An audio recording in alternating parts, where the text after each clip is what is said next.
जैसे हमने कल बात किया था जैसे हमने कल बात किया था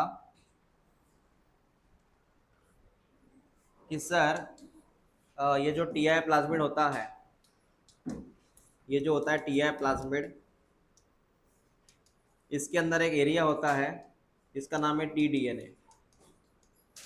और ये एरिया जिम्मेदार है कैंसर कॉजिंग को प्लांट में। ये एरिया जिम्मेदार है, कैंसर कॉज करता है एरिया प्लांट में। तो हमने क्या किया, इस टी डीएनए वाले पोर्शन को कट किया, टी डीएनए को कट किया, उसकी जगह हमने अपना डिज़ायर डीएनए लगाया, जो हमें चाहिए, हमने चाहिए वो डीएनए लगाया। और इस तरह यहाँ बना आर डीएनए, रिकॉम्बिनेंट डीएनए या फिर वेक्टर। फिर हमने इसको ट्रांसफ़र किया पौधे के अंदर, ओनली पौधे के अंदर।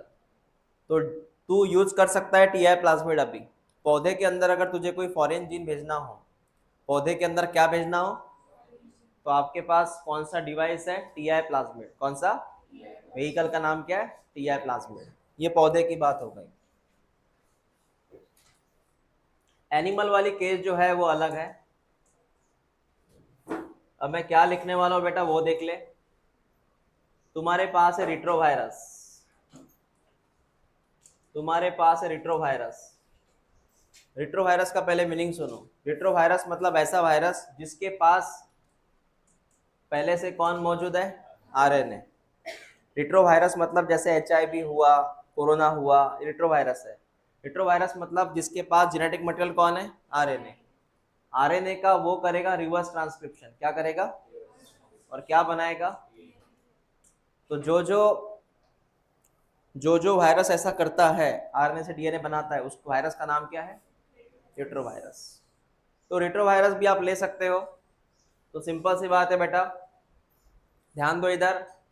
ये है रिट्रोवायरस, ये रिट्रोवायरस है और इसका इतना हिस्सा वायरल है, मतलब इतना हिस्सा जो है वो काफ़ी इन्फेक्टेड है, ये हमें डिसीज कॉज करता है। इतना हिस्सा डिसीज कॉजिंग वाला होता है। ये रिट्रोवायरस है, मतलब रिट्रोवायरस का ये डीएनए है, हाँ, जिसका आधा हिस्सा खराब है, मतलब जो इन्फेक्शन कॉज कर सकता है। तो हमने क्या किया, इसको कट किया, इसको यहाँ से कट किया। हमने क्या किया, इसको यहाँ से कट किया। और जो पोर्शन कट किया, हमने जो पोर्शन कट किया उसकी जगह हमने अपना डिज़ायर डीएनए लगाया, जो हमें चाहिए। जो हमें चाहिए वो हमने यहाँ पे लगाया। समझा मैंने क्या बोला, जो हमें चाहिए वो हमने यहाँ पे लगाया। और उसके बाद इसको तो शिफ्ट कर सकता है कहीं पर भी। सर कहीं पर भी मतलब, तो इसको शिफ्ट कर सकता है बैक्टीरियल सेल में, एक तो इसको बैक्टीरिया में शिफ्ट कर, या तो इसको शिफ्ट कर सकता है प्लांट में, या फिर बेटर ऑप्शन है इसको तो शिफ्ट कर एनिमल में। समझा मैंने क्या बोला इधर, क्या बोला। पहले कौन ले, हाँ, रिट्रोवायरस का पहले लेना पड़ता है आरएनए।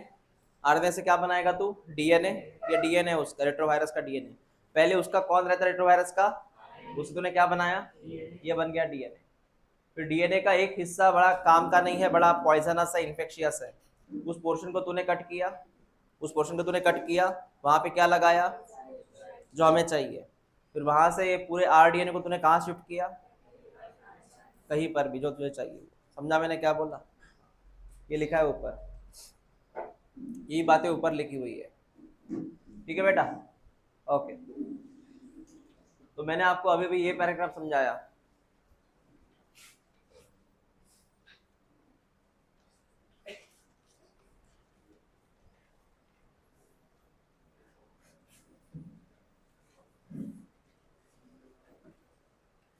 एट 15 को बैच स्टार्ट होगी, बाकी तुमको जब आना है तब आओ।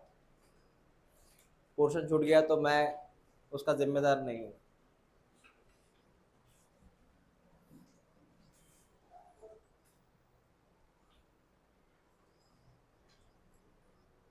टॉपिक हो गया वहां तक, हो गया पैराग्राफ, हाँ, हो गया। क्या कुछ बचा है उसमें, इसके पहले कुछ बचा है क्या, ये इसके पहले, हाँ नहीं ना। चलो आगे वाली बात करते हैं। नाम क्या होस्ट का, कॉम्पिटेंट होस्ट, क्या नाम है इसका। अब जरा इस तस्वीर को, इस कंसेप्ट को समझ बेटा। कॉम्पिटेंट का मतलब है उसको मनाना, मनाना मतलब कोई सेल है, ये कोई सेल है, इसको पहले मनाना पड़ता है ताकि इसके अंदर डीएनए चला जाए, ताकि इसके अंदर डीएनए चला जाए।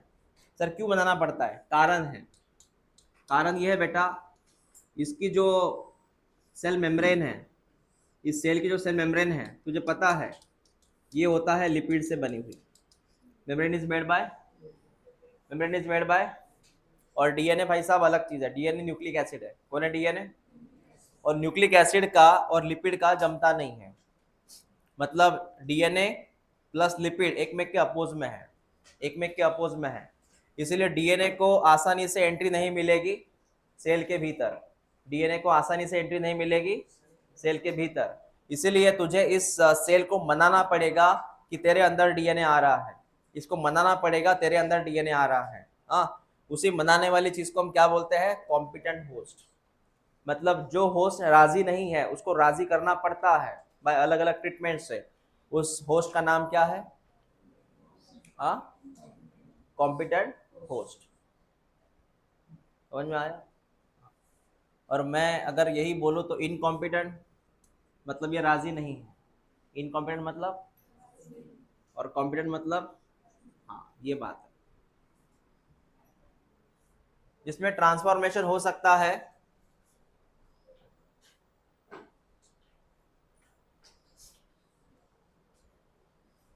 अब देख लो इसमें हमें करना क्या है सर? बेटा इसमें करना क्या है सुन ले, इसमें ट्रीटमेंट में करना क्या है सुन लो। देखो सबसे पहले एक काम करना, तुम एक काम करो,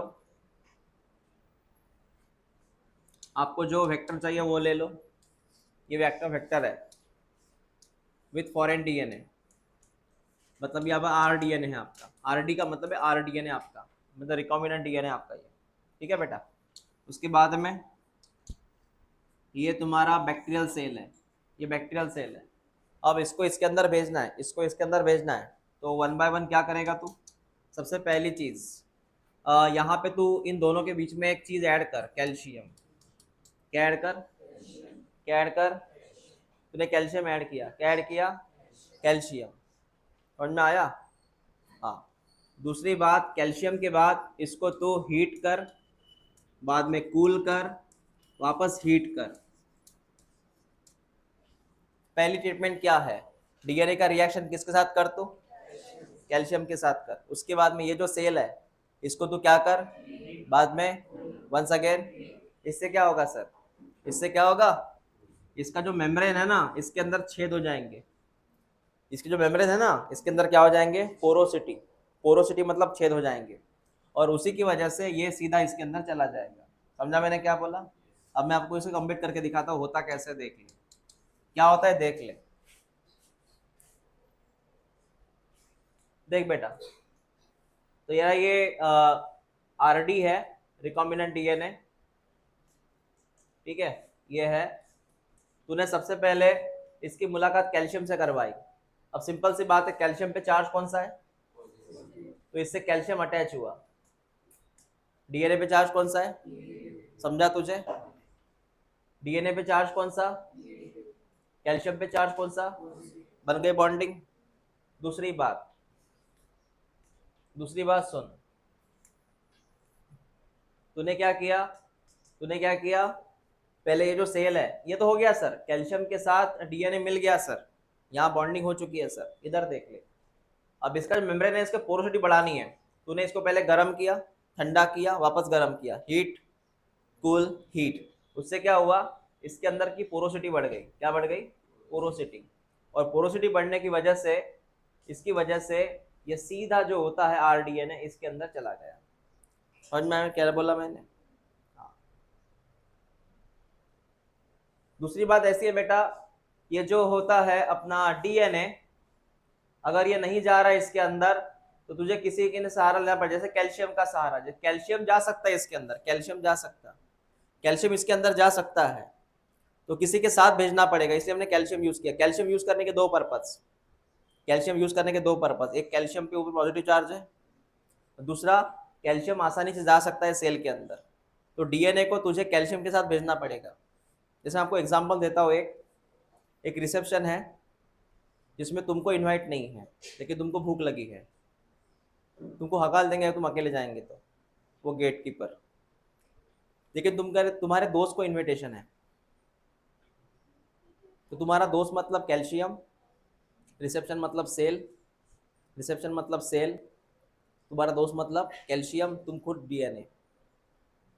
तो एंट्री किसको थी? तुम किसके साथ चले गए? मतलब कैल्शियम के साथ चले गए। समझ में आया? हाँ ये होता है। हाँ सर समझ में आया, क्या था? ये आपकी पहली मेथड है, इससे ये कॉम्पिटेंट सेल हुआ, इससे ये राजी हो जाएगा और इसके अंदर ये जो डीएनए वाले भाई साहब है वो चले जाएंगे। DNA deoxyribose nucleic acid, rDNA चला जाएगा। हो गई? हो गया फर्स्ट कंसेप्ट। हाँ ये ड्रॉ करने की जरूरत नहीं है, ये वैसे लिखा है वहां पे किताब में, आप उसको पढ़ लेना सिर्फ। ये है हीट वाली मेथड, हीट, इसको बोलेंगे अपन हीट वाली मेथड। दूसरी और एक मेथड आती है, ये जो सेल है, ये जो सेल है इसको माइक्रो वोल्ट में थोड़ा करंट दे दो। ये जो सेल है ना, दूसरी मेथड की बात कर रहा हूं मैं, ये तुम्हारा आरडी है, रिकॉम्बिनेंट डीएनए। तो एक काम कर, इस सेल को थोड़ा सा इलेक्ट्रिक करंट दे, इस काम कर उसको थोड़ा उठा ले।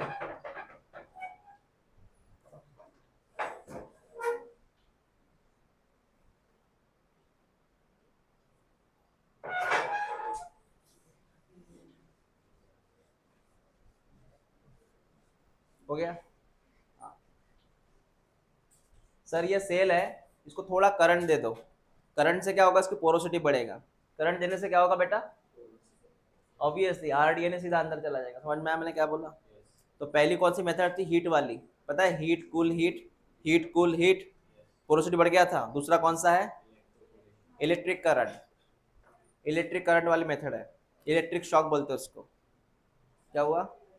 हाँ यहाँ पर भी कैल्शियम लगेगा, क्योंकि कैल्शियम अंदर जाता है ना, अकेला डीएनए नहीं जा सकता ना। यहाँ पर भी कैल्शियम लगेगा, यहाँ पर भी कैल्शियम लगेगा। और दूसरा ये आरडीएनए, अब देख मैंने क्या समझाया आपको, इसके ऊपर भी कैल्शियम लगेगा।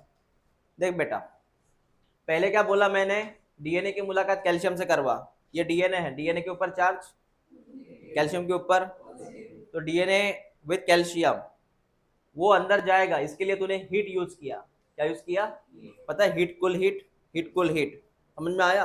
या फिर तू दूसरी टेक्निक क्या यूज कर, ये आरडीएनए है, आरडीएनए है, इसके ऊपर चार्ज को, इसके ऊपर तूने क्या ज्वाइन किया? कैल्शियम। क्या? और तूने यही डीएनए आरडीएनए कहाँ भेजा? सेल के अंदर। लेकिन यहाँ पे तूने कौन सा करंट यूज, यहाँ पे तूने भेजने के लिए क्या यूज किया? करंट। हीट यूज किया, क्या यूज किया? करंट। मतलब कैल्शियम दोनों में आएगा, सिर्फ फर्क कहाँ पे है? Here we have to use heat cool and heat, here current. बात समझ में आ गई? तो सर ये कुछ टेक्निक थी। हीट के लिए तो टेम्परेचर यूज करेगा 42 डिग्री सेल्सियस यूज करेगा हीट के लिए टेम्परेचर। हीट के लिए टेम्परेचर कितना यूज करेगा? 42, याद रखना।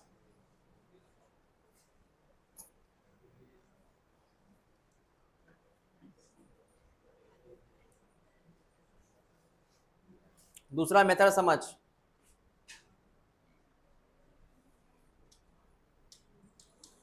तो पहली मेथड थी हीट प्लस शॉक, शॉक मतलब इलेक्ट्रिक करंट। पहली मेथड थी heat and shock, plus calcium use किया तूने पहली मेथड में। दूसरी मेथड कौन सी है सर? दूसरी है बेटा माइक्रो इंजेक्शन। कौन सा इंजेक्शन? तीसरी है बायोलिस्टिक। ये मेथड है जिससे तुझे आरडीएनए को भेजना है सेल के अंदर। अब मैं बात करूंगा माइक्रो इंजेक्शन की और बाद में बात करूंगा बायोलिस्टिक की। माइक्रो इंजेक्शन बायोलिस्टिक में फर्क है, क्या फर्क है समझाते हैं, चलो ध्यान दो इधर। बायोलिस्टिक और माइक्रो इंजेक्शन में फर्क है, चलो ध्यान दो बेटा इधर। देख, यहाँ जो देख रहा है तू, ये वाला, ये माइक्रो इंजेक्शन है। कौन सी मेथड? एक काम करिए, होल्डर होता है, इट्स अ होल्डर जो होल्ड करेगा सेल को। ये सेल है, ये रेड कलर में कौन है? सेल। ब्लू कलर में कौन है? न्यूक्लियस। रेड कलर में सेल, ब्लू कलर में, और ये रहा माइक्रो इंजेक्शन। इस माइक्रो इंजेक्शन के भीतर तूने क्या भर दिया? RD. What is RD? What is RD? या फिर डायरेक्ट तू भर सकता है यहाँ पर तुम्हारा फॉरेन डीएनए, मतलब जो तुझे जीन चाहिए ना, वो जीन भर सकता है डायरेक्टली। मतलब वहां पे वेक्टर की जरूरत नहीं है ज्यादा, यहाँ पे डायरेक्ट तू जीन भर सकता है, डिजायर डीएनए।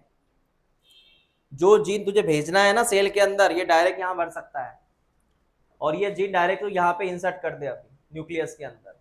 ये है तुम्हारी method micro injection. Micro injection का यूज क्या है? तो इसके अंदर क्या फिलअप कर रहा है? फॉरेन डीएनए डायरेक्ट, यहाँ वेक्टर की जरूरत नहीं है तुझे। ठीक है, ओके। दूसरा है ये, इसका नाम है बायोलिस्टिक, मतलब जीन गन। ये जीन गन है, ये स्पेशली यूज होता है प्लांट सेल के लिए। प्लांट सेल की होता है क्योंकि सेल वॉल की वजह से डिस्टर्बेंस आता है, तो सेल वॉल की वजह से ना सेल वॉल थोड़ी हार्ड होती है, इसकी वजह से जीन गन यूज होगा। इसके अंदर तू क्या फिलअप करेगा? जीन गन के अंदर क्या फिलअप करेगा बेटा? इसके अंदर तू फिलअप कर आरडीएनए, सॉरी अपना जीन, इसके अंदर जीन फिलअप कर, बस इसके अंदर जीन फिलअप कर। वहां पे तूने क्या किया था? इंजेक्शन यूज किया था, यहाँ पे डायरेक्टली इंजेक्शन का जैसे यूज होता है इसका, है ना, ये ट्रिगर वगैरह जो होता है शॉट डायरेक्टली। इसमें एक चीज ऐसी है जीन गन में, तेरे पास जो जीन होता है, ये जीन है बेटा, ये जो जीन है ना, ये जीन है। इस जीन के ऊपर एक कवच लगाया जाता है, और कवच होता है गोल्ड का। क्या का होता है? गोल्ड का। गोल्ड का सिंबल क्या है? ए यू की ए जी। गोल्ड के ऊपर चार्ज कौन सा है? कि न्यूट्रल है? गोल्ड के ऊपर एजी के ऊपर चार्ज कौन सा है? सॉरी, एयू के ऊपर या एजी के ऊपर चार्ज कौन सा है? एयू के ऊपर चार्ज कौन सा है? प्लस है कि माइनस है? बेटा एयू के ऊपर चार्ज कौन सा है? प्लस है ना। तुम्हारा डीएनए कौन से नेचर का है? माइनस। डीएनए का नेचर, डीएनए का नेचर और गोल्ड का नेचर प्लस। समझा तुझे? डीएनए का नेचर, गोल्ड का नेचर प्लस। या फिर प्लेटिनम का भी यूज कर सकता है तू यहाँ। तो गोल्ड का यूज कर, उसके ऊपर कवच लगा और सीधा भेज दे सेल के अंदर। गोल्ड क्रॉस कर सकता है अपने सेल को, गोल्ड क्रॉस कर सकता है सेल तो डीएनए के साथ भेज उसको। तो यहाँ पर तूने क्या किया? एक गोल्ड का कवच लिया जिसके भीतर डीएनए फिलअप किया, ये डीएनए है येलो कलर का, और इसको सीधा इस गन के जरिए, इसको सीधा गन के जरिए बेटा सेल में भेजा तूने। कहाँ भेजा इसको? सेल के भीतर। ये होता है बायोलिस्टिक मेथड। ये थोड़ी महंगी स्टेप होती है, एक तो गोल्ड लगा है, दूसरा जीन गन जो होता है, ये इंस्ट्रूमेंट काफी महंगा होता है। ओके,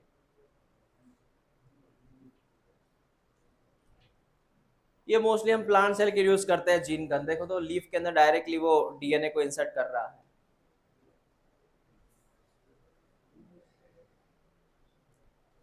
तो मैं प्लेटिनम बोला, सॉरी टंगस्टन का यूज होता है बेटा। गोल्ड एंड टंगस्टन, मैंने प्लेटिनम बोल दिया गलती से, टंगस्टन। ये सेल के अंदर जा रहा है वो डीएनए। ओके,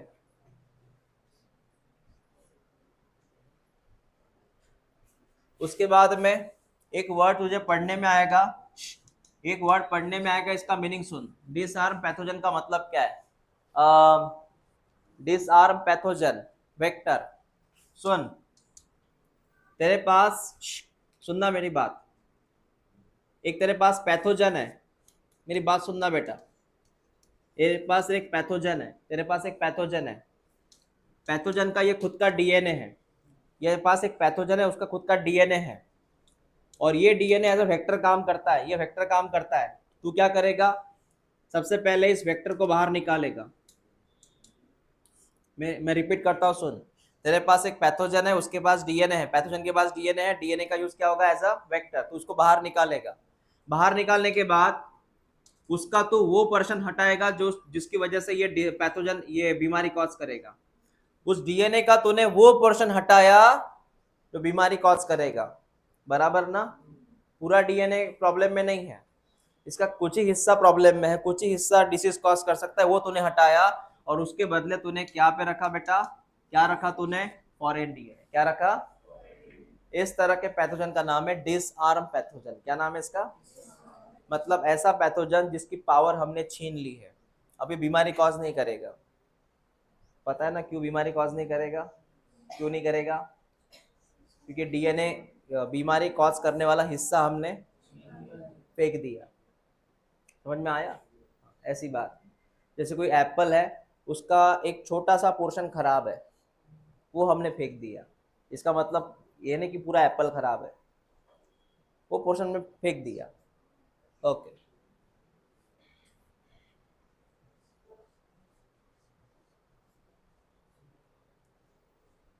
तो बता एक बार कितनी मेथड हमने देखी है फॉर दिस पर्पस। हमने पहली मेथड देखी है sir heat and shock. Shock मतलब इलेक्ट्रिक करंट विद बेटा कौन, कैल्शियम। दूसरा हमने कौन सा यूज किया, माइक्रो इंजेक्शन, कौन।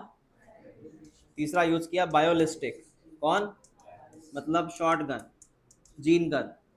Okay, gene gun, biolistic. और चौथा हमने यूज किया कौन से पैथोजन, कौन से पैथोजन। ये मेथड इंपॉर्टेंट है, एग्जाम में क्वेश्चन आते हैं यहाँ से, याद रखना।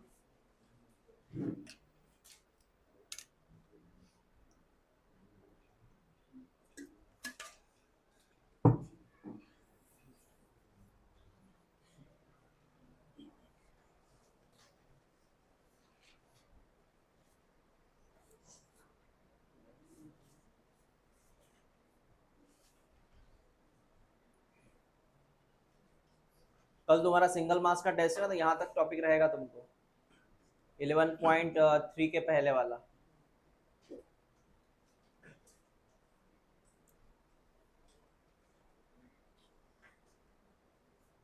यहाँ तक रहेगा टॉपिक कल के एग्जाम में।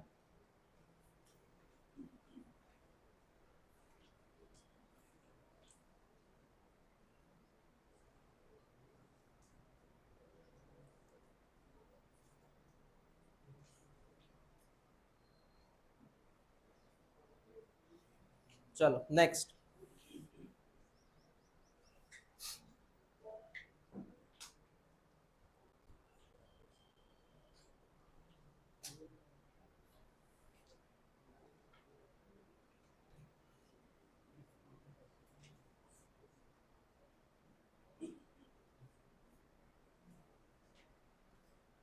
दिवालियों की छुट्टी के बारे में बताऊंगा मैं ऑन टाइम, रह भी सकती है नहीं भी रह सकती।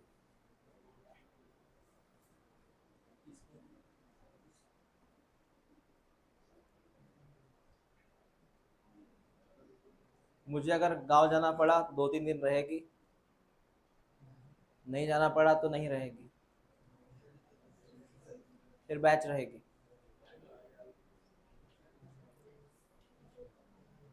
मैं इसलिए बता रहा हूँ, जो बच्चे अभी गांव जाने का प्लान कर रहे हैं उसके लिए बताया मैंने, टिकट बुक मत करना।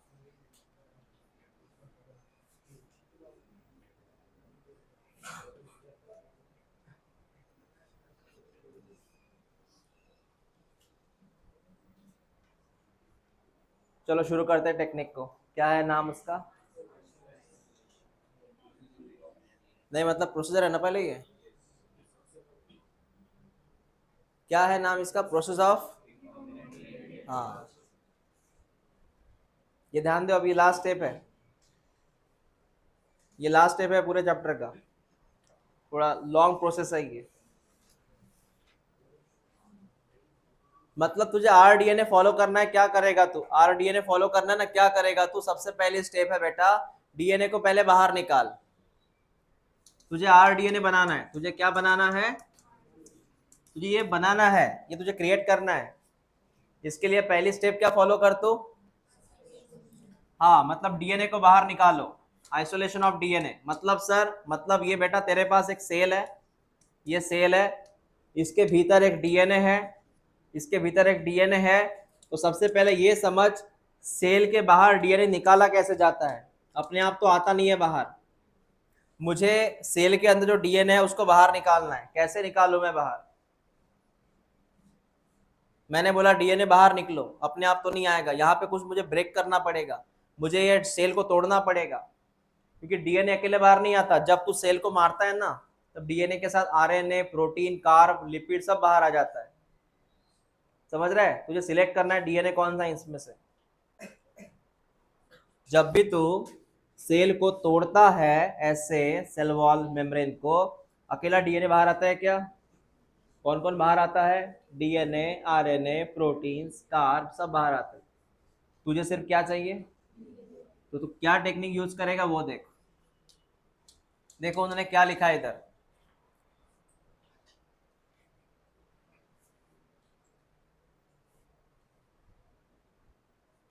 ये तो कोई काम का नहीं है फिलहाल इधर।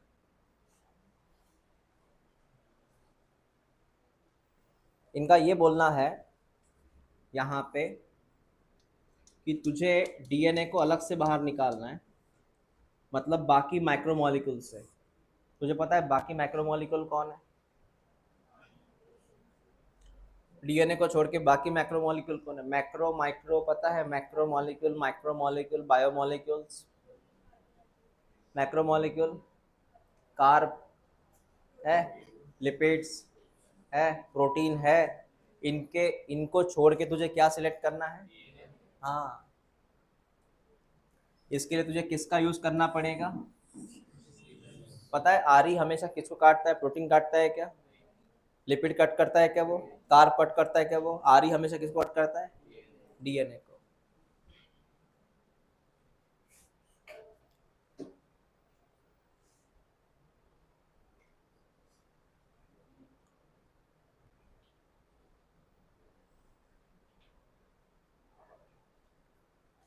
अब ये बात सुन, यहाँ पे अलग अलग चीजें हैं, वो समझ ले बेटा। ये सेल है, हाँ ये सेल है, और सेल के अंदर ये सब कुछ चीजें हैं। ये मॉलिक्यूल सेल के अंदर है, ये मॉलिक्यूल सेल के अंदर है। सबसे पहले तू सेल वॉल ब्रेक करेगा। अब डिपेंड करता है सर वो सेल वॉल काय की बनी है। बेटा अगर ये बैक्टीरियल सेल है, कौन सा सेल है? अगर इमेजिन करिए बैक्टीरियल सेल है तो सेल वॉल होगी ना उसकी। तो कौन सा एंजाइम यूज करेगा? अगर ये बैक्टीरियल सेल है तो कौन सा एंजाइम यूज करेगा ताकि इसके सेल वॉल ब्रेक हो जाए, इसके सेल वॉल और अंदर का जितना मटेरियल है वो मॉलिक्यूल सब बाहर आ जाए। तो बैक्टीरिया के लिए कौन सा एंजाइम? हाँ, अगर ये प्लांट सेल है बेटा, कौन सा सेल, तो कौन सा एंजाइम यूज करेगा? सेल्यूलेज। कौन सा? क्यों सेल्यूलेज? क्योंकि सेल वॉल ब्रेक करेगा ना प्लांट के। प्लांट की सेल वॉल कैसे बनी है? Very good. अगर ये सेल फंगस है, अगर ये सेल, तो फंगस की सेल वॉल कैसे बनती है? काइटिन। तो कौन सा एंजाइम?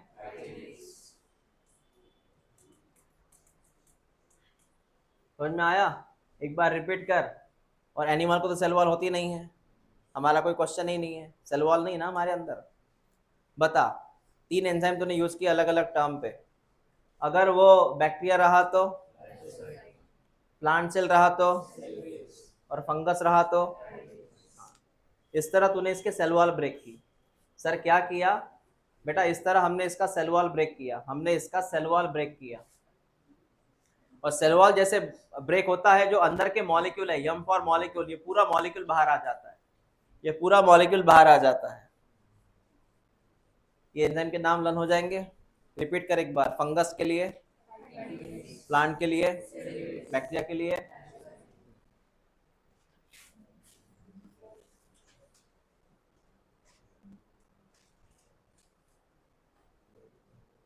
अब मेरी बात सुन, ये डायग्राम है एनसीईआरटी में।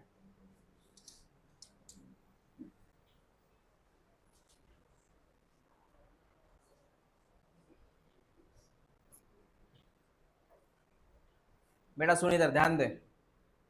क्या करेगा तू? देख ले। तूने एक टेस्ट ट्यूब लिया, उसके अंदर तूने सेल रखा। इमेजिन करते अपन प्लांट सेल की बात करते हैं। प्लांट सेल रखा। ये प्लांट सेल है बेटा, प्लांट सेल रखा, ठीक है। उसके बाद तूने वहां पे सेल्यूलेज नाम का एंजाइम ऐड किया। कौन सा एंजाइम? जिससे क्या होगा, कौन टूटेगा? सेल वॉल टूटेगी प्लांट की, और अंदर का जो केमिकल है उसके वो बाहर आएगा, अंदर का जो मॉलिक्यूल है वो बाहर आएगा। ये बाहर आया। अब इस मॉलिक्यूल में अलग अलग चीजें है, समझ ले मेरी बात को। इस मॉलिक्यूल में कौन कौन है बता। पी फॉर प्रोटीन है, लिपिड है, और आ कार्ब है, और फाइनली कौन है? न्यूक्लिक एसिड, मतलब डीएनए या फिर आरएनए। मोस्टली में डीएनए चाहिए, बराबर है। हाँ, तो एक काम करते हैं, एक आरएनए है और डीएनए अलग से लिखते हैं, डीएनए को हम अलग से लिखते हैं। तूने यहाँ पे क्या ऐड किया था? उससे सेल वॉल ब्रेक हुई, बाहर कौन आया? केमिकल। केमिकल बाहर आया, कौन कौन से केमिकल? अब मैं क्या करूंगा देख, मैं इन सबको मारने के लिए अलग अलग एंजाइम छोड़ूंगा। इमेजिन कर, मुझे यहाँ से प्रोटीन हटाना है, मुझे कौन हटाना है? तो मैं वहां पे एंजाइम यूज करूंगा प्रोटीएज। प्रोटीएज क्या करेगा बोल? इसमें से किसको हटाएगा? प्रोटीन खत्म। लिपिड को हटाना है लाइपेज, कार्ब को हटाना है अमाइलेज। पता है starch is break by amylase. RNA को हटाने के लिए इस तरह सब हट गए बेटा, सब हट गए ना। कौन बचा? डीएनए बचा। कौन बचा? डीएनए। फिर मैं इसके बाद नेक्स्ट ट्रीटमेंट करूंगा। क्या करूंगा पता है? ये टेस्ट ट्यूब जो होती है, इसके अंदर डीएनए बचा है, सॉरी डीएनए बचा है, अकेला डीएनए बचा है, लेकिन वो दिख नहीं रहा है मुझे, दिख नहीं रहा है मुझे। तो मैं क्या करूंगा, वो दिख नहीं रहा है मुझे, मैं क्या करूंगा, यहाँ पे मैं यूज करूंगा C2H5OH। कौन है ये? इथेनॉल, मतलब इथिल अल्कोहल। कौन है ये? वो भी चिल्ड, तो I have to use which ethanol, ताकि ये जो है ये मुझे डीएनए यहाँ पे दिखाई दे। पता है कैसे होता है? When you use chilled ethanol in this case, यहाँ पे तुझे मिलेगा प्रेसिपिटेट डीएनए। क्या मिलेगा? जैसे दूध के ऊपर साय आती है ना, that is called as precipitate. दूध ठंडा होने के बाद साय आती है, क्रीम आती है। साय मतलब क्रीम आती है, कि गर्म उसमें गर्म होते हुए क्रीम आती है, थोड़ा ठंडा होने दे उसको, बाद में क्रीम आ जाएगी उसके ऊपर। प्रेसिपिटेट बोलते हैं उसको, प्रेसिपिटेट। तो यह है प्रेसिपिटेट। तो सर डीएनए आपको दिखाई देगा। डीएनए जो होता है सर ऐसे लेयर पे आ जाता है सर, डीएनए है ना ऐसे सरफेस पे आ जाता है sir, that is called as precipitate. समझ में आया? क्लियर हुआ? कैसे डीएनए निकाला तूने? आइसोलेशन किया, पता है ना कौन कौन से एंजाइम यूज करना पड़ा, बराबर है। इससे और एक चीज याद रख, तूने क्या यूज किया इसको प्रेसिपिटेट करने के लिए, और उसके बाद एक रॉड लेगा तू, रॉड, और इस रॉड से इस डीएनए को है ना, जैसे कि अपन ये कैसे खाते नूडल्स, घुमा घुमा के चम्मच से खाते करे, क्या होता है वो? हम्म हम्म मुझे नहीं पता, मैंने खाया नहीं कभी। हाथों से खाए तो लोग क्या बोलेंगे कि चावल है वो, हाथों से खाएंगे तो जैसे तुमने ऐसे,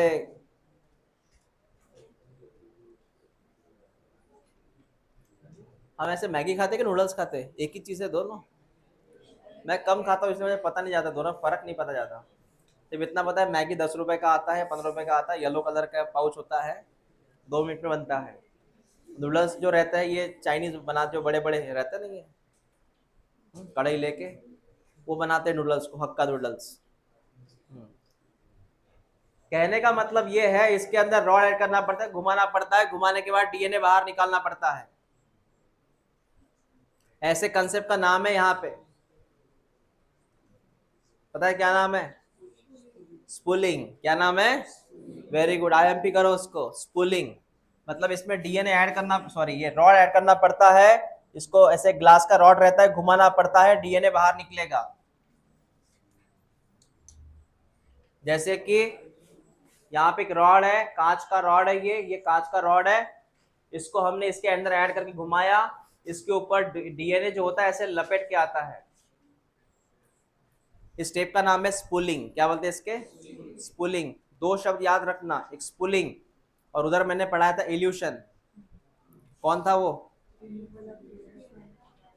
तूने जेल के ऊपर से डीएनए को हटाया था, जेल के ऊपर से डीएनए को हटाया था, याद है? इल्यूशन। डीएनए को हटाया था जेल के ऊपर से। दो शब्द याद रख बेटा। ऐसे होता है बेटा ये प्रेसिपिटेट। तूने इसके अंदर क्या ऐड किया? अल्कोहल। क्या मिला तुझे? डीएनए। फिर डीएनए को तूने ऐसे बाहर निकाला, इसे हम क्या बोलेंगे बेटा? स्पूलिंग। ये लास्ट वाला शब्द है, टिक कर लेना, स्पूलिंग। स्पूलिंग। आईएमपी करो स्पूलिंग को। और ये कौन सा केमिकल यूज किया वो भी आईएमपी कर। कौन सा केमिकल यूज किया? Chilled ethanol. हाँ सर, समझ में आया इतना?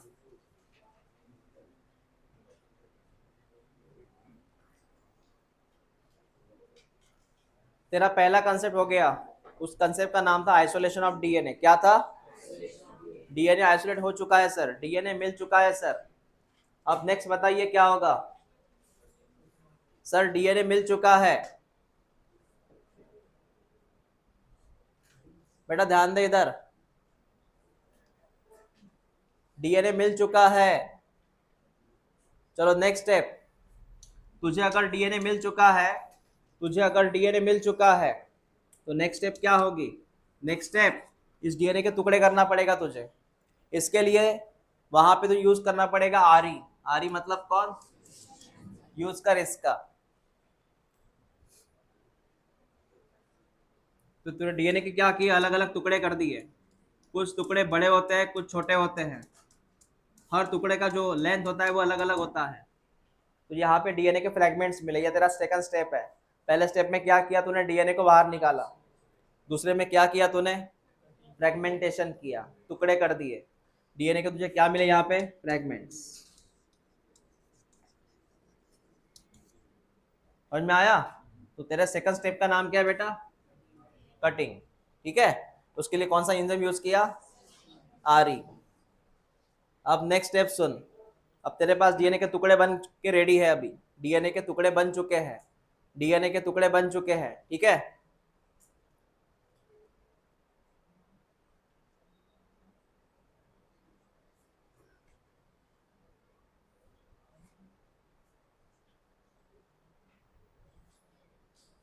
मेरी बात सुनना। तेरे पास डीएनए के टुकड़े बन चुके हैं। सर क्या था वो स्टेप? ये डीएनए था, तूने इसके ऊपर आरी यूज किया, इसके वजह से डीएनए के अलग अलग टुकड़े मिले। अब नेक्स्ट स्टेप ये है बेटा, अब मुझे समझा, तू खुद आंसर बता। मुझे इन टुकड़ों को अरेंज करना है अकॉर्डिंग टू साइज। अब बता क्या मैं यूज करूं? मुझे इन टुकड़ों को अरेंज करना है अकॉर्डिंग टू साइज। कौन से स्टेप? Gel electrophoresis. कौन से स्टेप? इससे क्या होगा पता है तुझे? छोटे वाले टुकड़े सामने आते हैं, जो बड़े वाले टुकड़े वो पीछे रह जाते हैं। ये स्टेप मैंने ऑलरेडी पढ़ाया था आपको डीएनए फिंगरप्रिंटिंग के बाद। तेरा ये नेक्स्ट स्टेप है जिसमें क्या किया तूने? जेल इलेक्ट्रोफोरेसिस, जिसके इस वजह से तूने डीएनए को टुकड़े को अरेंज किया बराबर, एकदम प्रॉपरली। ठीक है, ओके। अब ये बात कर, ये जेल है, ये जेल है। इस जेल के ऊपर मुझे डीएनए के टुकड़े दिखाई दे रहे हैं। वैसे सॉरी, आंखों से दिखते नहीं ये टुकड़े, मुझे इनको देखना है। मुझे इनको देखना है। पता है तुझे स्टेप क्या बोल रहा हूं मैं? मुझे इनको देखना है आंखों से, वैसे दिखते नहीं है ये। इसलिए मैं क्या करूंगा? मैं इसके ऊपर एक केमिकल ऐड करूंगा। केमिकल का नाम, केमिकल का नाम इथिडियम ब्रोमाइड। केमिकल का नाम, उससे क्या होगा? उससे इथिडियम ब्रोमाइड मैं यूज करूंगा। मैं यूज करने के बाद ये जो एरिया है इसके ऊपर मैं फोकस ऐड करूंगा। फोकस होगा यूवी लाइट का। कौन से लाइट का? तो मुझे ये टुकड़े दिखाई देंगे एज अ ऑरेंज बैंड करके। मुझे टुकड़े ऑरेंज बैंड में नजर आएंगे, और इसे ये ऑरेंज कलर में ये टुकड़े मुझे नजर आएंगे। सर एग्जाम का क्वेश्चन क्या है? कौन सा केमिकल यूज किया? कौन सा लाइट यूज किया? कौन से कलर में नजर आ रहे हैं? बस खत्म। ये है डीएनए का केस।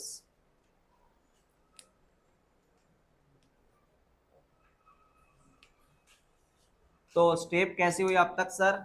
बेटा अब तक केस कैसी हुई? ये तेरा सेल था, सेल के भीतर ये डीएनए था, तो तूने सबसे पहले पहली स्टेप यूज की। पहली स्टेप का नाम क्या था? Isolation of DNA. क्या था? दूसरे स्टेप का नाम क्या था? कटिंग। क्या नाम था? और तीसरे स्टेप का नाम क्या है? Gel electrophoresis. 3 स्टेप हो गई हमारी।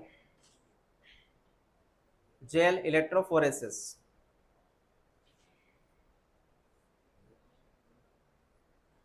हो गया ये केस।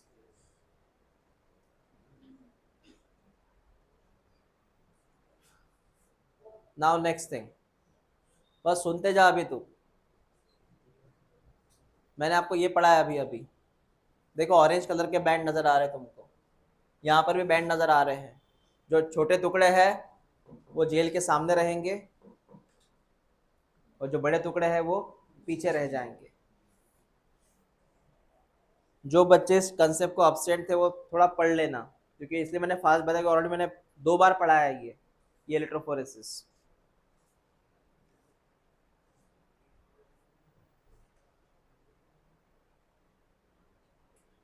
चलो नेक्स्ट स्टेप है। सर क्या करना है अभी?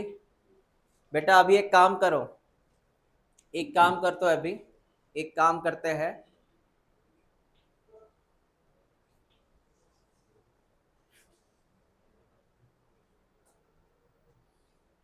सुनो, ये जो टुकड़े हैं ना, नेक्स्ट स्टेप सुन।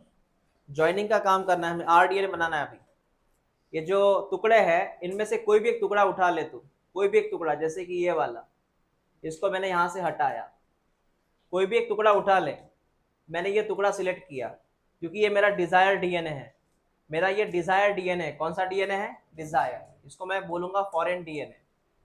फॉरेन डीएनए है मेरा, हाँ, डिजायर डीएनए है। उसकी मुलाकात मैं करूंगा किसी वेक्टर के साथ। किसके साथ बेटा? वेक्टर के साथ, मतलब प्लाज्मिड के साथ। किसके साथ? प्लाज्मिड के साथ। तुझे पता है फाइनली क्या होगा? फाइनली फाइनली दोनों मिक्स हो जाएंगे, लाइगेट हो जाएंगे, लाइगेशन होगा वहां पे। क्या होगा बेटा? लाइगेशन। ये तेरा वेक्टर, और वेक्टर के साथ ये कौन ज्वाइन किया मैंने? कौन ज्वाइन किया मैंने? Foreign DNA. बता इस तरह कौन बना इधर, कौन बना इधर? समझ में आया? ये तुम्हारी नेक्स्ट स्टेप है। तूने जेल में से क्या हटाया? तुझे जो चाहिए वो जीन हटाया। तूने जेल में से क्या हटाया? जेल में से क्या हटाया? डिजायर डीएनए हटाया। उसकी मुलाकात किससे करवाई? क्या बना? ये लास्ट स्टेप है।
सर यहाँ तक केस हो गई है,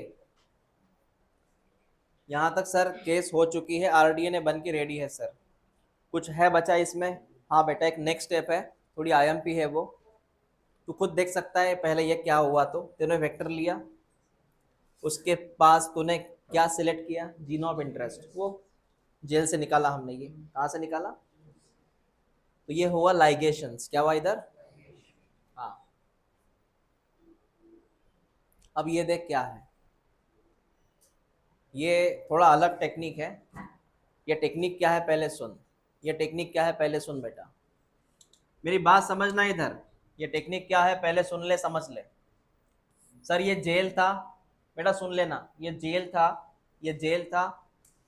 इसके ऊपर है ना ऐसे डीएनए के टुकड़े थे। हाँ सर, डीएनए के टुकड़े थे। मैंने क्या बोला आपको? उसमें से मैंने एक सिलेक्ट किया टुकड़ा, याद है? मैंने एक टुकड़ा सिलेक्ट किया था, मैंने इसको बाहर निकाला था। मैंने टुकड़े को बाहर निकाला था, बराबर बेटा। अब मैं कभी कभी क्या कर सकता हूं, अगर मुझे लगा ये टुकड़ा एक ही है, एक सिंगल है, हो सकता है ये टुकड़ा कहीं खो जाए, तो मैं सबसे पहले क्या करूंगा, इसकी जेरॉक्स निकालूंगा। मतलब मुझे इन टुकड़ों को मल्टीप्लाई करना है। क्या करना है, मैंने टुकड़ा सिलेक्ट किया ना, इसको मुझे यहाँ पे मैं क्या कर सकता हूँ, मल्टीप्लाई कर सकता हूँ, जेरॉक्स निकाल सकता हूँ। इसलिए मेरे पास मशीन चाहिए, जेरॉक्स मशीन। उस मशीन का नाम क्या है, पता है क्या होता है इसमें, क्या होता है? अगर मैंने टुकड़ा यहाँ पे रख दिया एक, तो क्या होगा, इसकी जेरॉक्स निकलेगी। मतलब एक के दो, दो के चार, चार के आठ, आठ के 16, 32, 64 ऐसे हो सकते हैं यहाँ। तो सर पीसीआर मशीन का एक ही काम होता है, इस टुकड़े को मल्टीप्लाई करो। अगर आपको लगता है तो मैं आपको वही पढ़ाने जा रहा हूं कि ये मशीन काम कैसे करती है और ये डीएनए को मल्टीप्लाई कैसे करती है, एक के दो, दो के चार डीएनए कैसे बनाती है। नाम है पीसीआर मशीन। चलो वन बाय वन बताओ, इसका फुल फॉर्म क्या है? अगर आपको थोड़ा हिस्ट्री पता हो, अगर थोड़ा एक्स्ट्रा नॉलेज पता हो, तो बताओ ये मशीन पहली बार किसने निकाला था? कैरी म्यूलिस ने। किसने? Carry Mullis. Carry Mullis. कब? 1985। 1985 याद रखो।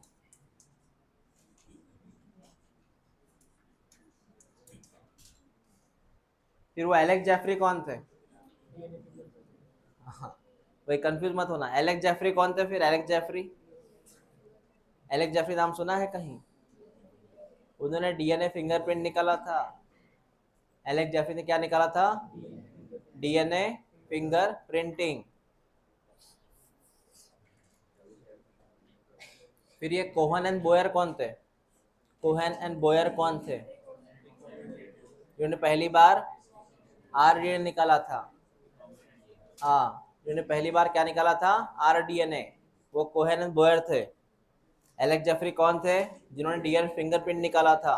पीसीआर किसने निकाला था? कैरी म्यूलिस ने निकाला था। बात समझते रहे ना। टीआरएनए का स्ट्रक्चर किसने स्टडी किया था? टीआरएनए को एडेप्टर किसने बोला था? टीआरएनए को एडेप्टर किसने बोला था? क्रिक ने बोला था। किसने बोला था? क्रिक। सेंट्रल डोग्मा किसने बनाया था? सेंट्रल डोग्मा क्रिक ने बोला था। डीएनए का एक्सरे डिफ्रैक्शन स्टडी किसने किया था? Wilkins, Wilkins and Franklin. Scientist की लिस्ट बनाओ तुम, जितने भी साइंटिस्ट है, चाहे वो 12 के एनसीईआरटी से है, 11 के एनसीईआरटी से है, साइंटिस्ट के नाम आ सकते हैं बेटा। सर इसमें क्या करना पड़ेगा हमें? चलो सुनते जाओ क्या करना पड़ेगा। तो देख ले बेटा, पीसीआर होता कैसा है, सुनो। सबसे पहले एक काम करो, तुमने यहाँ पे लिया है डीएनए। सुनते जाओ बेटा इधर। तुमने यहाँ पे लिया है डीएनए, डबल स्टैंडर्ड डीएनए। ठीक है, तुमने यहाँ पे लिया है डबल स्टैंडर्ड डीएनए। पहली स्टेप क्या है? ये 5 से 3 है, ये 3 से 5 है। पता है सर हमें ये 3 से 5, 5 से 3। हमें रेप्लिकेशन करना है, ट्रांसक्रिप्शन नहीं करना है। इधर क्या करना है? हाँ, रेप्लिकेशन। तो पहली स्टेप क्या होगी? पहली स्टेप होगी डीनेचुरेशन। क्या होगी? मतलब ये दोनों स्टैंड को अलग अलग कर दे। डीनेचुरेशन का मतलब है दोनों स्टैंड को अलग अलग कर दे। दोनों स्टैंड को अलग अलग कर दे। ये और ये स्टैंड अलग अलग हो गया। दोनों स्टैंड को तूने क्या कर दिया? डिफरेंस कर दिया। दोनों स्टैंड को अलग अलग कर दिया। तो पहली स्टेप है डीनेचुरेशन। इसके लिए टेम्परेचर मैं बाद में बताऊंगा, या तू मुझे बताना कितना टेम्परेचर लगता है इसके लिए। ठीक है, टेम्परेचर आईएमपी है वहां पे। उसके बाद एक काम कर, तूने अलग अलग कर दिया। अब दूसरे स्टेप फॉलो कर। दूसरे स्टेप का नाम है एनलिंग। क्या नाम है? एनलिंग का मतलब है तुम्हारे पास दो प्राइमर है।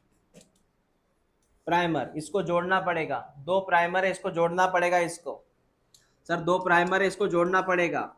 बेटा ध्यान दे इधर, तेरा सेकंड स्टेप यहाँ पे है। क्या सर जोड़ना पड़ेगा? प्राइमर। तो पहले ये लिख कि ये प्राइम कौन सा है, ये है 5 2 और ये 3 2। तो जिधर 3 है उधर प्राइमर जोड़, हमेशा प्राइमर 3 की तरफ जोड़ा जाता है। इधर 3 है ना, यहाँ पे थोड़ा तूने क्या, प्राइमर। प्राइमर आरएनए प्राइमर पता है ना, हाँ वो जोड़ना पड़ेगा। वो कितने प्राइमर लेना पड़ेगा? 2। इधर जोड़ा एक, इधर 3 है बेटा, इधर जोड़ा। बता तूने क्या फॉलो किया इधर, बोल क्या फॉलो किया तूने? तूने इधर क्या जोड़ा बेटा? प्राइमर। क्या जोड़ा? प्राइमर। तूने यहाँ प्राइमर जोड़ दिया। इसके लिए भी तेरे पास टेम्परेचर चाहिए, टेम्परेचर चाहिए। नाउ लास्ट स्टेप, प्राइमर जोड़ने के बाद इसको तुझे कंटिन्यू करना पड़ेगा, कंटिन्यू करना पड़ेगा। सर कंटिन्यू कैसे करना? ध्यान दे बेटा, इधर ध्यान देना। इधर ये था 5 to 3 प्राइम, ये था 3 to 5 प्राइम, और तूने यहाँ पे लगाया प्राइमर। तूने 3 की जगह लगाया प्राइमर, तूने 3 की जगह लगाया प्राइमर। अब एक काम कर, प्राइमर लगाने के बाद ये ऐसा है ना, ये ऐसा एरो है, ये इधर बढ़ेगा। क्यों सर? तू भूल गया? इधर तेरा क्या आएगा? अरे प्राइमर के एक तरफ कौन आता? 5, 5 आता इधर, 5। बोल प्राइमर की तरफ कौन आएगा? 5। अब एक काम कर, यहाँ पे तू जोड़ दे, तेरे पास जो एंजाइम है वो एंजाइम जोड़ना पड़ता है इधर। बता रेप्लिकेशन का एंजाइम कौन सा रहता है? DNA polymerase. कौन सा रहता? रेप्लिकेशन का एंजाइम। लेकिन तू वो डीएनए पॉलीमरेज मत यूज कर जो रेगुलर यूज हो तेरे अंदर। यहाँ पे कुछ अलग डीएनए पॉलीमरेज है जो हाई टेम्परेचर पे जीवित रहता है, जो जो थर्मोफिलिक है। पता है डीएनए पॉलीमरेज यहाँ कौन सा यूज होता है? अलग। उसका नाम बता क्या है? यहाँ पे जो डीएनए पॉलीमरेज है उसका नाम क्या है बेटा? Tag polymerase. मैं कुछ क्वेश्चन पूछूंगा, जवाब देना। टैग पॉलीमरेज एक खतरनाक एंजाइम है जो हाई टेम्परेचर पे काम कर सकता है, जो हमारे अंदर नहीं है, जो पीसीआर मशीन में हम यूज कर सकते हैं। और ये टैग पॉलीमरेज निकालना पड़ता है एक बैक्टीरिया से, जो बैक्टीरिया के अंदर है, थर्मोफिलिक बैक्टीरिया है वो। याद है थर्मोफिलिक बैक्टीरिया? नाम क्या बैक्टीरिया का? तो नाम याद रख, बैक्टीरिया का नाम, बैक्टीरिया का नाम थर्मस एक्वेटिकस। जिनको नहीं पता वो लिख लो, बैक्टीरिया का नाम है थर्मस एक्वेटिकस। वैसे है बैक्टीरिया, एनसीईआरटी में होगा ना शायद से। बैक्टीरिया का नाम, वहां से हमने निकाला इस एंजाइम को। बैक्टीरिया का नाम है थर्मस एक्वेटिकस। और बेटा उसी से वर्ड आया ये एंजाइम का, इसी बैक्टीरिया से हमने एंजाइम को निकाला, इसलिए इसका नाम है T. T for Thermus aquaticus का एक्यू, टैक। टैक का मतलब क्या है? थर्मस का कौन लिया? थर्मस का टी। एक्वियस का मतलब, और एक्वेटिकस का मतलब एक्यू। टैक पॉलीमरेज जो हाई टेम्परेचर पे काम कर सकता है। इस तरह बेटा यहाँ पे होगा पॉलीमराइजेशन, और ये सिलसिला आगे बढ़ता रहेगा, और इसके ऊपर नया स्टैंड बनेगा, नया डीएनए का स्टैंड बनेगा, नया डीएनए का स्टैंड बनेगा। इस तरह इधर भी डीएनए बना, इधर भी डीएनए बना, एंड फाइनली तुझे एक नया डीएनए मिलेगा। ऐसा समझ में आया? बता कितने डीएनए दिख रहे हैं? अरे 2 ही डीएनए ना, ये हाइड्रोजन बॉन्ड है ना बीच में। बता कितने डीएनए? 2 डीएनए। मतलब तूने कितने ऐड किया था? तूने ऐड कितना किया था? पीसीआर मशीन में ऐड कितना किया था? कितने बने? तो एक के 2 डीएनए बनने में कितनी स्टेप आती है? तो ये जो पीसीआर की साइकिल है, ये 1 साइकिल में कितनी स्टेप? पहली स्टेप, दूसरी स्टेप, और तीसरे स्टेप का नाम नहीं लिखा मैंने, इसके अलग अलग नाम है। पॉलीमराइजेशन। पॉलीमराइजेशन का मतलब होता है चेन फॉर्मेशन या एक्सटेंशन, है वो डायग्राम अपनी किताब में। रिपीट कर बेटा। सबसे पहले तूने क्या किया? इसके बॉन्ड तोड़े सर, बीच वाले बॉन्ड, हाइड्रोजन बॉन्ड तोड़े। नाम क्या स्टेप का? दोनों अलग अलग कर दिया सर। क्यों अलग अलग कर दिया? ताकि मुझे इनके ऊपर क्या जोड़ना है? प्राइमर कहाँ जोड़ेगा? इधर 3 है, कहाँ जुड़ेगा? उसके बाद प्राइमर को मुझे एक्सटेंड करना है, इसके लिए मैंने यहाँ पे पॉलीमराइजेशन किया, कौन सा एंजाइम जोड़ा? टैग पॉलीमरेज, डीएनए का, डीएनए पॉलीमरेज का प्रकार है वो, और उसने इसके ऊपर नया डीएनए फॉर्म किया, ये दिख रहा है 2 डीएनए। ओके, ये था बेटा पीसीआर। पीसीआर आईएमपी है, पीसीआर को स्किप मत करना, सिर्फ पीसीआर को स्किप मत करना, कुछ भी करो इसको स्किप मत करो।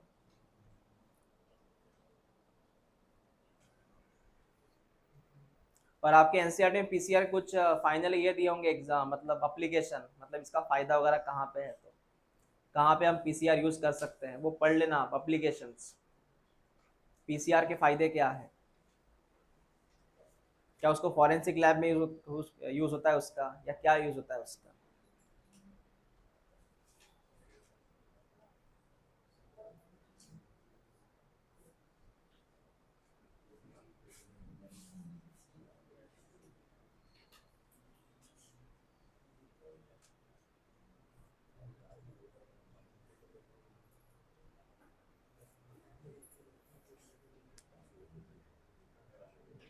कुछ बच्चे हाँ हाँ कल टेस्ट है ना, कल भाई, एक तो 11 बजे या 12 बजे। कुछ बच्चे जो बी फार्म करते हैं, बी फार्मा, बी फार्मा के बाद एमबीए करते हैं बिजनेस के लिए, तो वो बच्चे फिर कंपनी के जरिए इसका सेलिंग करते हैं। मतलब ऑपरेशन के लिए क्या क्या लगता है, मेडिकल इंस्ट्रूमेंट क्या क्या लगते हैं, उसके लिए जो बच्चे आते हैं वहाँ पे सेल करने के, इसको आप दूसरी भाषा में एमआर बोलते हो ना, फार्मासिस्ट में अलग अलग चीज़ें आती हैं, उसमें एक आता है एमआर। लेकिन वो एमआर कैसे रहता है, बी फार्म के बाद वो एमबीए करता है, उसको ट्रेनिंग दी जाती है हॉस्पिटल में कौन कौन से इंस्ट्रूमेंट लगते हैं, उसके बाद में फॉरेंसिक लैब में क्या क्या लगता है, इवन तो पीसीआर मशीन भी वो सेल आउट करते हैं ऐसे, तो उनको इनके पास इंफॉर्मेशन रहती है।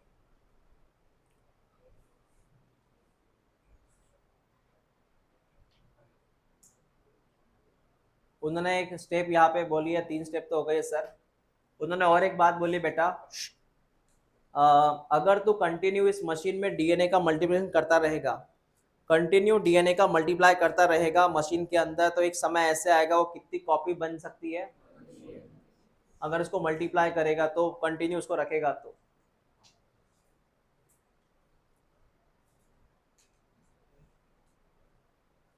पहला टेम्परेचर है डीनेचुरेशन का 94 डिग्री, वो हो सकता है 91 भी हो सकता है, 94 भी हो सकता है। पहला टेम्परेचर लिख लो 91 से लेके 94।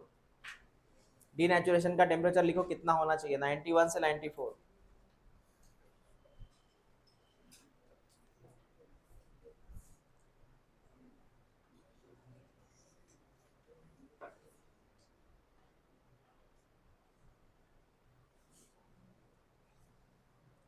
हो गया। सेकेंड टेम्परेचर लिखिए 52, दूसरा टेम्परेचर है 52, कौन सा सर, एनालिंग का। कितने प्राइमर यूज किए हमने, 2। तीसरा टेम्परेचर लिख ले तो 72 होगा शायद से। तीसरा टेम्परेचर नहीं लिखा क्या इधर, तीसरा टेम्परेचर लिख ले 72। यहाँ पे देख ले, पहला कितना लिखा तूने 91 से 94, या गलत दिया है। दूसरा कितना लिखा 52, तीसरा कितना लिखा 72। तुझे क्या क्या चाहिए इस चीज के लिए, इस पीसीआर के लिए क्या क्या चीज चाहिए, सबसे पहले 2, then Taq polymerase, then buffer, और एक कौन, पीसीआर ट्यूब। इस ट्यूब के अंदर बनता है ये डीएनए, मल्टीप्लाइज ट्यूब के अंदर बनता है, मल्टीप्लाइज ट्यूब के अंदर होता है वो। ये तुम्हारा डायग्राम है ना एनसीईआरटी का, ये ट्यूब ऐसे रहते हैं बेटा, पीसीआर ट्यूब जो होता है वो इस तरह रहते हैं। सर कहाँ गए, ये ऐसे पीसीआर ट्यूब। और ये एक डिजिटल मीटर रहता है, डिस्प्ले है डिजिटल, हाँ यहाँ पे सब डिस्प्ले हो जाता है, साइकिल कौन सी शुरू है, कितने डीएनए बन चुके हैं, यहाँ पे होगा डिस्प्ले। तो यहाँ से इसको कंट्रोलिंग कर सकता है ये बटन से। और ये ट्यूब है पीसीआर ट्यूब्स।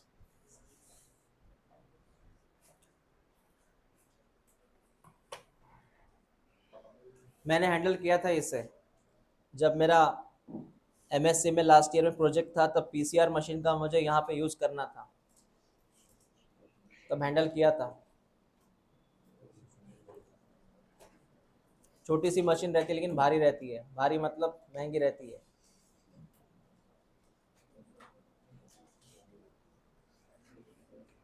हमारा उसमें मेरे ख्याल से कितना टॉपिक बाकी है, एक ही टॉपिक बाकी है ना। पीसीआर के बाद टॉपिक क्या है?